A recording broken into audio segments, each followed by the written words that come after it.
একটা জিনিস যেটা আমরা গরমের দিনে দেখলে আমাদের জিভকে সামলাতে পারি না, এটা হচ্ছে লাস্সি। সো আমি আজকে 2 রকম লাস্সি টেস্ট করব। একটা হচ্ছে দোকানে তৈরি করা লাস্সি আর একটা হচ্ছে আমার বাড়িতে তৈরি করা লাস্সি। সো এটা হচ্ছে আমার দোকানে তৈরি করা লাস্সি। আমি জানি না উপর থেকে মালাইটা দিল কিন্তু মালাইটা লাস্সির মধ্যে চলে গেল। সো দেখে নিন লাস্সিটা এই যে তৈরি হয়ে গেছে অবশ্যই। সো এটা আমি টেস্ট করব না, আমার ফ্রেন্ডকে টেস্ট করতে দিয়ে দেবো, ও টেস্ট করে বলবে কেমন হয়েছে। সো ও বলছিল হ্যাঁ রোদের মধ্যে গরমে বেরোলে এই লাস্সিটা খেলে নাকি সত্যি খুব ভালো লাগে। ও লাস্সিটা খাচ্ছিলো সাথে ফেলছিল। এবার আমি বাড়িতে আমার বাড়িতে তৈরি করা দই দিয়ে লাস্সি বানাবো। সো আমার ইনগ্রিডিয়েন্টসগুলো নিয়ে নিয়েছি, সাথে আমার মালাইগুলো সরিয়ে সরিয়ে আমি রেখে দিলাম প্রথমে। এবার আমি দইগুলো নিয়ে নেব গ্লাসে। সো আমার দইগুলো গ্লাসে নেওয়া হয়ে গেছে। এরপর আমি বরফ দিয়ে দিলাম, বরফের পরে আমি চিনি দিয়ে দিয়েছি, চিনির পরে এবার আমি সল্ট দিয়ে দিলাম।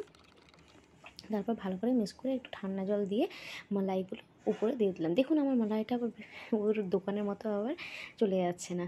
সো এর পরে থেকে আমি চাট মশলা দিয়ে আমার টেস্টি টেস্টি লাস্সি হয়ে গেছে রেডি। সো আমি এবার ট্রাই করব কেমন হয়েছে, আপনারা অবশ্যই ট্রাই করবেন।